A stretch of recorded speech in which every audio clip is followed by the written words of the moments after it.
Assalamualaikum warahmatullahi wabarakatuh. Halo Sobat Koalisi Perempuan Indonesia, dimanapun kalian berada. Kembali lagi bersama kami di podcast Ngopi. Ngobrol bareng Koalisi Perempuan Indonesia.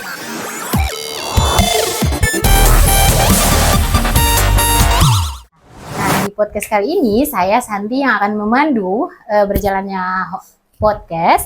Nah, di tengah-tengah kita sudah kedatangan dua narasumber nih yang cantik. Nah, tentunya tangguh ya. Yang pertama itu ada Kalisnawati. Halo Kalisnawati, Halo. apa kabarnya? Alhamdulillah baik. Nah, Kalisnawati boleh nih sekalian langsung diperkenalkan namanya. Kemudian mungkin ada panggilan khusus, panggilan sayang gitu. Terus diceritakan juga kesehariannya itu seperti apa. Baik, terima kasih buat saya. Perkenalkan, nama saya Lisnawati. Nama dipanggil sehari-hari dipanggil Lis. Baik. Kerjaan sehari-hari yaitu urus rumah tangga dan juga jaga kios. Saya sebagai penyintas pernikahan di usia anak. Baik, menarik sekali ya kawan-kawan. Kita kedatangan seorang penyintas perkawinan anak, di mana jarang sekali orang-orang itu speak up terhadap perkawinan anak. Nah, selanjutnya kita beralih ke narasumber kedua kita, yaitu Kak Apriani. Halo Kak Apriani. Halo, Bagaimana kabarnya nih Kak Apriani? kabarnya baik. Ya, nah Kak Apriani bisa nih diceritakan kesehariannya itu seperti apa? Kesehariannya saya sebagai ketua RT di Layana Indah. Iya, menarik sekali ya kawan-kawan. Hari ini kita kedatangan dua narasumber yang sangat hebat ya. Kak Apriani ini adalah seorang ketua RT. Kak Apriani boleh nih, aku boleh mau tanya nih. Kak Apriani ini kan kelihatannya kayak masih muda ya. Kok sudah terpilih menjadi ketua RT. Kemudian Kak Apriani juga seorang perempuan gitu. Buat saya, untuk jadi seorang pemimpin itu tidak harus menunggu tua. Kalau bisa muda, kenapa harus tua? Iya, mantap sekali Kak Apriani, hebat. Baik, senang sekali ya kawan-kawan Sobat Ngopi, di mana kita kedatangan dua narasumber hebat, Kalisnawati dan Kak Apriani. Terima kasih sudah bersedia meluangkan waktunya untuk ngopi bersama. Di edisi kali ini kita akan berbicara terkait dengan melepas belenggu perkawinan anak.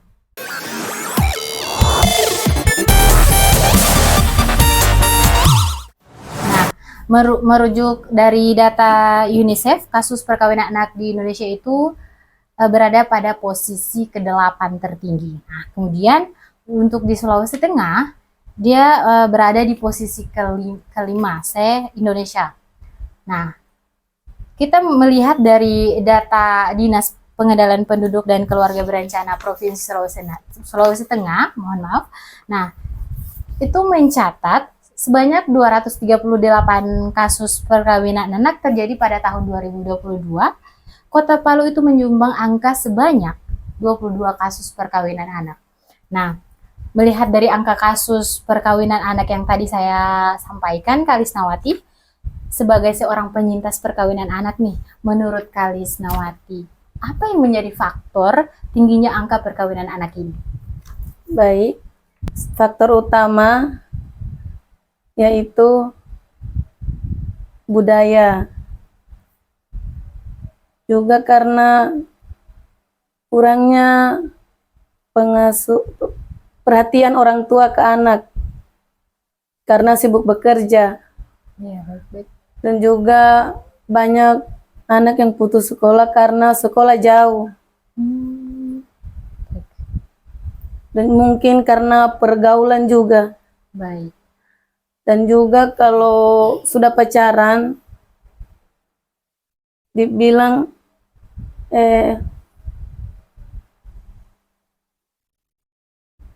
menimbulkan apa namanya itu, kayak bikin malu orang tua, harus Iya, jalan satu-satunya harus dikasih kawin iya, betul. supaya tidak jadi pembicaraan masyarakat seperti tetangga. Baik. Eh, dari yang Kak Lisnawati sebutkan, faktor kebudayaan, kemudian pergaulan bebas, kemudian akses jalan juga ya kawan-kawan, ini menjadi pemicu terjadinya perkawinan anak. Nah, dari tadi yang Kak Lisnawati sampaikan, aku boleh nanya nih Kak, Kak Lisnawati itu seorang penyintas perkawinan anak. Nah, faktor ini faktor apa yang menjadikan pemicu sehingga Kak Wisnawati itu mau menikah di usia yang masih usia anak ini Kak? Di faktor itu yang terjadi pada saya sendiri, Baik, ya. pacaran memang pacaran, tapi namanya orang tua, Takut ya? takut. Jadi dijodohkan begitu sudah. Baik. Itu berarti Di masuk pada apa? di umur 14 tahun. Oh iya. Di umur 14 tahun, di situ pun saya sempat menangis sama mama. Saya bilang, saya belum mau. Kan dia bilang, mau di apa? Dia bilang, tidak mau jadi orang, takutnya tetangga menjadi pembicaraan. Ya omongan Iya, omongan tetangga orang. ya Kak. Sempat saya menangis sama mama, saya bilang saya belum mau. Dia bilang tidak apa-apa karena orang tuanya laki-laki sudah mau kawin. Nah, jadi mau tidak mau harus diterima. Nah, di situ pun saya masih mau sekolah juga. Tamat lulus SMP, menganggur 1 tahun, mau masuk SMA karena adanya ikut forum anak ke Jakarta di Bogor. Rencana lepas dari situ mau masuk, sudah tidak tahu namanya ekonomi lah, tidak tahu namanya orang tua. Juga, baik. Mungkin seperti itu. Oke, baik Kak Lisnawati. Oh, ternyata Kak Lisnawati ini dia menikah di usia berapa tadi Kak? 14 tahun. Ya. Sempat nganggur dulu. Di situ juga belum, itu masih kayak begitu ditunggu lagi 1 tahun, dari situ baru kawin, Baru menikah. Betul. Jadi umur pas pestanya itu, pas kawinnya itu 15 tahun. Oke, baik. Ya, jadi faktor pergaulan, kemudian ekonomi juga ya, memungkinkan orang tua ini menikahkan secepatnya Kak Lisnawati karena takutnya anak ini kenapa-kenapa begitu kawan-kawan. Nah, baik Kak Lisnawati, kita ke Kak Aprian ini lagi. Nah, sebagai Kak Aprian ini kan sebagai ketua RT nih di Kelurahan Layana, kemudian mendengar cerita dari Kak Lisnawati sebagai seorang penyintas perkawinan anak, bagaimana pandangan Kak Aprian ini sebagai tokoh masyarakat melihat hal ini, Kak? Ya, situasi yang terjadi saat ini di lingkungan saya, iya betul, masih terjadi praktek-praktek perkawinan anak atau di bawah umur. Ya. Yang terjadi atau dilakukan oleh oknum perangkat adat atau tokoh agama. Oke. Dan iya, yang Kak. kedua, praktik ini dilakukan selain karena anaknya sudah hamil di luar nikah, juga karena pergaulan bebas. Iya, betul. Dalam hal ini, si orang tua menikahkan anaknya secara paksa. Iya. Malu, pertama itu karena malu, dan anaknya sudah tinggal bersama pacarnya. Oh iya. Oh gitu. Jadi di Kelurahan Layana ini selain tadi apa ya, yang menurut Kak Brian itu oknum ya, oknum Ya, dari oknum. tokoh adat, tokoh agama. Termasuk Kemudian juga orang tuanya iya, kemudian juga orang tua si dari anak ya. si anak ya. Nah, baik Kak Apriani. Nah, kita beralih lagi ke Kak Lisnawati. Nah, tadi kan banyak nih faktor yang Kakak sebutkan. Nah, dari yang sudah Kakak sampaikan itu kira-kira dampak yang paling Kakak rasakan itu seperti apa sih setelah melakukan perkawinan anak? Baik, saya sebagai penyintas, dampak yang paling saya rasakan di saat itu sangat sangat susah, Jadi, yaitu perekonomian terutama. ekonomi terus kalau boleh tanya kembali setelah melakukan perkawinan anak, apakah Kakak langsung langsung program hamil atau gimana Kak? Oh Karena iya, kan masih dari usia muda nih Kak. di situ saya langsung 1 bulan menikah langsung hamil. Oh, Heeh. baik. Gimana nih Kak? Akhirnya tadi itu setelah melahirkan itu anak saya stunting Baik, dan Kak. juga ini rahim belum karena masih muda matang, rahim belum sanggup, siap ya, belum siap untuk bereproduksi. memproduksinya si janin itu tadi. Oke, baik kawan-kawan Sobat Ngopi, ternyata Kak Lisnawati ini di usia 15 tahun dia sudah melakukan perkawinan anak sehingga dia melahirkan anak yang stunting ya. Itu anak yang kedua saya sungsang, anak pertama alhamdulillah normal, terus yang kedua sungsang. Ini anak yang pertama, yang keempat ini saya mengalami stunting. Iya, dari dampak yang Kakak sudah ceritakan tadi Kak, apakah masih ada lagi mungkin yang bisa dengan kondisinya, mungkin dengan suami atau gimana Kak? Kalau dengan suami, pas anak ketiga saya pernah, maksudnya agak renggang sedikit. Baik, situ saya suamiku pernah dengan sepupu sendiri, dia dengan perempuan lain lah begitu. Sempat saya di situ putus asa mau lanjut atau tidak dengan suami. Akhirnya saya berpikir lebih baik saya mandiri saja. Saya ikut ada kegiatan dari UMKM.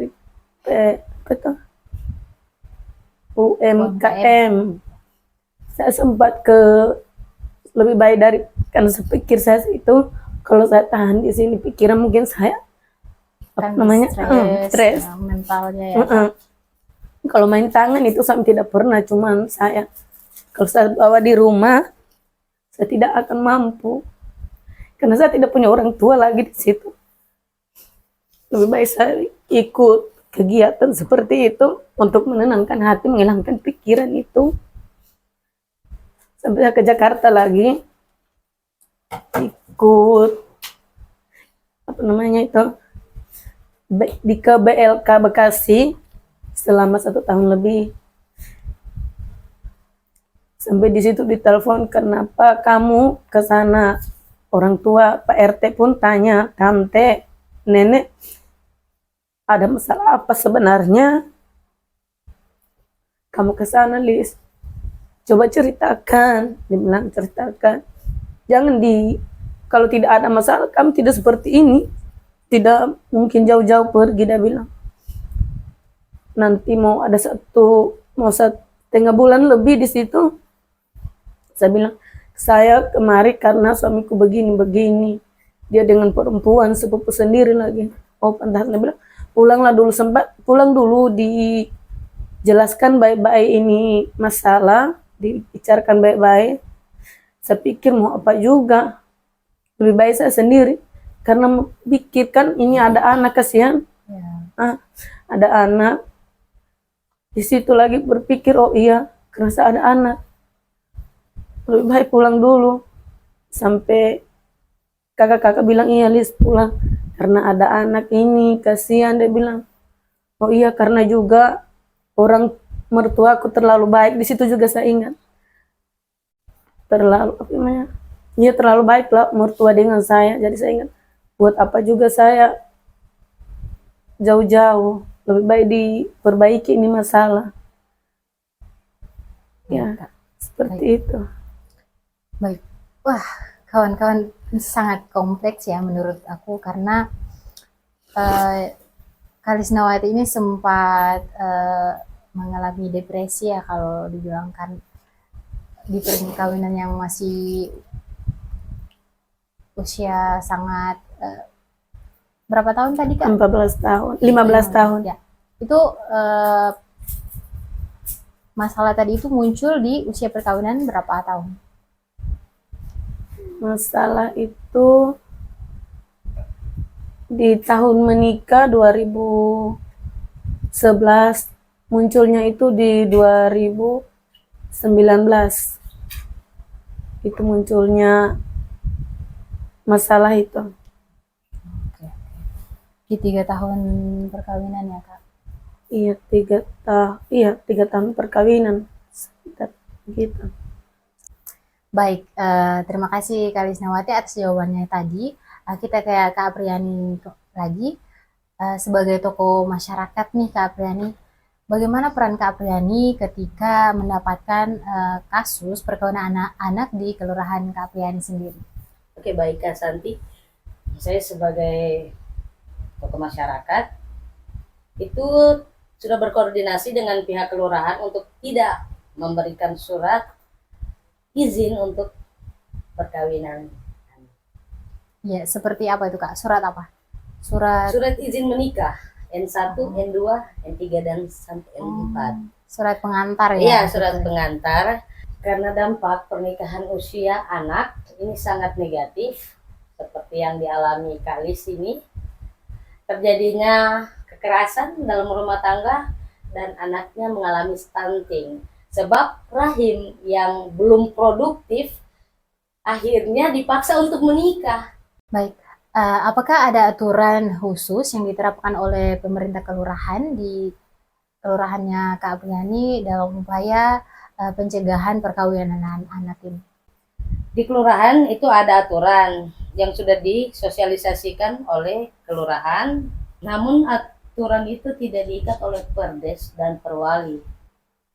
Berarti aturannya hanya secara lisan ya, tidak tertulis. Nah, apa bisa diberikan contohnya mungkin Kak Apriani, aturannya itu seperti apa?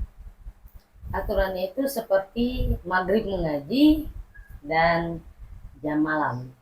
Pembatasan jam malam ya. Iya. Nah, kalau boleh tahu jam malamnya itu batasnya sampai jam berapa? Nah, dan itu diperuntukkan untuk anak usia berapa sampai usia berapa gitu Kak? Ya, kalau pembatasan jam malamnya itu dimulai dari umur 5 tahun sampai 18 tahun. Oke, baik. Baik. Sangat baik ya. Ini merupakan salah satu upaya yang dilakukan oleh pemerintah kelurahan untuk mencegah sehingga tidak terjadinya perkawinan anak. Karena perkawinan anak ini ada salah satunya faktornya adalah pergaulan bebas tadi. Nah, ini ada salah satu upaya juga pemerintah kelurahan supaya anak-anak ini tidak salah pergaulan, begitu kan Kak? Nah, baik, kita kembali ke Kalisnawati lagi. Dari dampak yang sudah diceritakan tadi, bagaimana nih upaya Kalisnawati ke depan untuk mencegah agar tidak terjadi perkawinan anak di lingkungan keluarga maupun di lingkungan masyarakat Kalisnawati tinggal. Baik, Saya sebagai penyintas, upaya yang saya inginkan yaitu kembali ke lingkungan saya sendiri. Sebagaimana saya harapkan kepada adik-adik saya, keluarga, sepupu saya, semoga tidak terjadi pernikahan anak seperti saya. Yang saya harapkan juga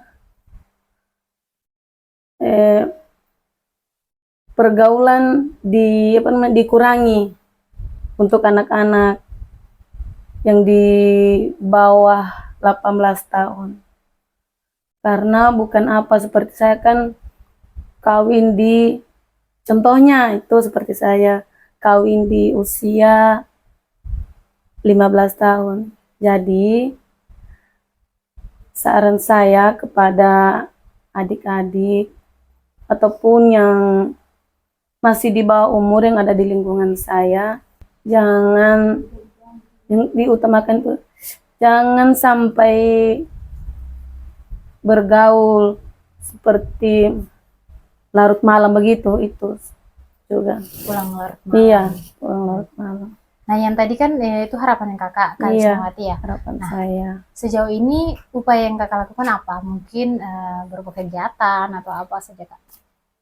Kalau berupa kegiatan, saya di majelis taklim, saya memberitahukan juga kepada ibu-ibu agar tetap dalam pengawasan untuk anak, mengawasi anak-anak agar tidak bergaul terlalu bebas. Jangan, pekerjaan harus dipikirkan juga sih, tapi jangan Luput cuma ya? jangan lupa ini anak-anak. Baik, ada lagi kak? Juga di kegiatan anak juga kami juga mencontohkan agar tidak juga mencontohkan agar tidak kawin di usia anak. Kegiatan anak itu seperti apa kak? Seperti KBA. KBA itu apa kak? KBA itu kelompok belajar anak. Oke. Masih ada lagi kak selain dari tadi majelis taklim, kemudian adanya kelompok belajar anak, apa ada lagi upaya yang kakak lakukan? Di taman pengajian.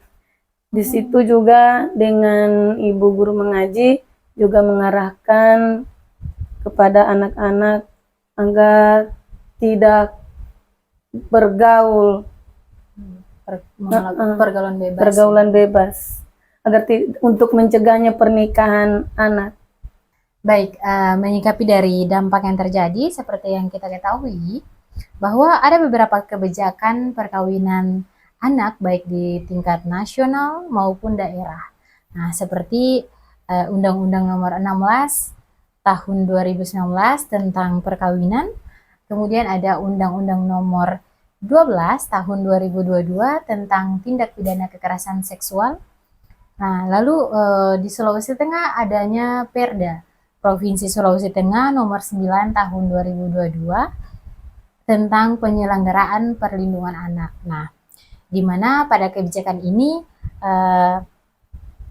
ada upaya perkawinan anak melalui peningkatan usia minimal perkawinan anak itu 19 tahun. Nah, dari yang tadi saya sampaikan, bagaimana aturan-aturan ini di tempatnya Kak April, apakah aturan ini sudah dijalankan atau bagaimana Kak? Ya, undang-undang ini betul sudah ada dan sudah disosialisasikan oleh pihak kelurahan, tokoh agama, dan LSM. Oke, mungkin dalam bentuk apa nih Kak kalau dengan LSM? Kalau adanya SK ya Kak Santi. Oke, baik guys. Berarti bentuknya itu adalah surat kerjasama ya kawan-kawan sobat ngopi. Nah, Mungkin Kak Priani bisa sharing sedikit nih bagaimana Kak Priani menanggapi atau mungkin ketika mendapatkan kasus perkawinan anak di tempatnya Kak Priani. Ya, saya ceritakan sedikit ya Kak Santi. Boleh Kakak. Kemarin itu ada terjadi kasus. Ini anak sudah sama-sama mencintai, sekalipun kita pisahkan pun sudah tidak bisa. Sampai dibotak. Oke, baik. Dan kami juga pihak aparat kelurahan juga itu sudah bicara langsung dengan anak tersebut untuk membatalkan perkawinan anak. Namun ya mau diapa lagi ya, kalau anak-anak sudah baku suka. Iya, betul. Ya, bagus sekali ya Kak. Sebenarnya dari pihak kelurahan itu sudah ada upaya bagaimana untuk tidak terjadi perkawinan anak ini. Tetapi ya istilahnya Kak Apriani tadi, kalau anak-anak sudah baku suka. Nah, terus Kak Apriani boleh tahu ini apakah orang tuanya tidak melakukan penolakan atau gimana Kak? Ya, orang tuanya itu bukan tidak melakukan penolakan ya, tapi sudah dikasih tahu bagus-bagus, namun memang anaknya yang saya bebel. Kalau orang Jakarta bilang bebel. Bebel. Kepala Kepala batu ya, tidak mendengar. dengar. Oke, baik Kak Priani. Nah, jadi menurut Kak Priani apa solusi yang tepat ya yang Kak Priani berikan untuk supaya angka perkawinan itu tidak akan melejit begitu Kak? Pertama, sosialisasi kepada masyarakat tentang bahaya dan efek negatif dari perkawinan anak. Kedua, memberikan edukasi kepada anak remaja lewat posyandu remaja dan PIK remaja atau kegiatan-kegiatan yang lebih positif. Baik, solusi yang diberikan Kak Apriani tadi adalah berawal dari masyarakatnya, kemudian diambil juga dari remajanya ya Kak, melalui PIK remaja dan posyandu remaja. Nah, itu sudah sangat baik sih menurut kita ya Kak. Apa harapan Kak Apriani untuk pemerintah ke depannya sebagai upaya mencegah perkawinan anak ini? Oke Kak Santi, buat saya untuk pemerintah ini ya harusnya ada aturan, yaitu undang-undang yang mengikat secara sah perdes atau perwali. Yang kedua, perwali terkait dengan perkawinan anak. Berikutnya, undang-undang yang disebutkan dapat diimplementasikan baik di level desa atau kelurahan sampai tingkat provinsi dan nasional. Iya. Baik, terima kasih Kak Apriani. Nah, itu tadi ya kawan-kawan Sobat Ngopi, harapannya Kak Apriani adalah adanya peraturan di level desa maupun nasional yang mengikat sehingga perkawinan anak ini di level di desa pun tidak minimal dia minimal dia menurunlah dari peringkat 5 yang tadi kami sebutkan sebelumnya. Nah, kemudian adanya juga peraturan wali kota ya terkait dengan perkawinan anak. Nah, sebenarnya dari kawan-kawan Koalisi Perempuan Indonesia saat ini sudah mendorong peraturan wali kota terkait dengan pencegahan dan perkawinan anak.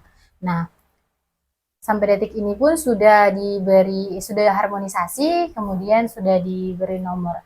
Tinggal kita menunggu ditandatangani oleh Wali Kota Palu. Nah, baik Kak Apriani dan Kak Lisnawati, untuk pertanyaan terakhir,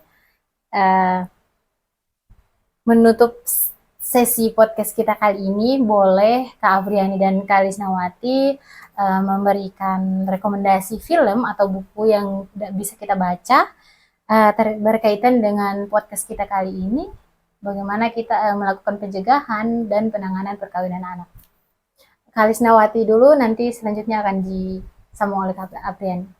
Baik, saya sebagai penyintas merekomendasikan film yang berjudul Penyesalanku, di mana di dalam film itu dia sementara sekolah terus berpacaran, lalu dia kawin. Dia bersahabat, setelah dia bersahabat di sekolah terus dia kawin. Ini teman-temannya sudah sukses, di mana dia sudah kawin di situ, menggendong anak sudah. Akhirnya di situ dia merasa menyesal. Kalau saya sekolah dulu mungkin saya seperti teman-teman saya sekarang sudah. Sudah? Iya. Baik, selanjutnya Kak Apriani silakan. Oke, saya merekomendasikan film Kartini. Film Kartini ini awalnya wanita yang tidak diperbolehkan memiliki atau memperoleh pendidikan yang layak, penyetaraan gender, pendidikan tidak hanya untuk laki-laki, tapi perempuan pun bisa. Baik ya, kesetaraan gender ya Kak Apriani. Terima kasih Kak Apriani dan Kak Lisnawati sudah berbagi cerita bersama kami di podcast Ngopi kali ini. Nah, bagaimana Kak Lisnawati bercerita bagaimana seorang penyintas perkawinan anak ini bisa survive dari awal perkawinan itu terjadi kerenggangan, tetapi bisa bertahan sampai sekarang ini. Lalu bagaimana seorang Kak Apriani, tokoh masyarakat menjadi bisa dibilang garda terdepan ya, khusus di kelurahan dalam hal ini melakukan pencegahan dan penanganan perkawinan anak. Di sini podcast kita kali ini, jangan lupa nonton, subscribe, dan share. Sampai bertemu di podcast Ngopi selanjutnya. Saya Santi. Saya Lisnawati. Saya Apriani. Assalamualaikum warahmatullahi wabarakatuh.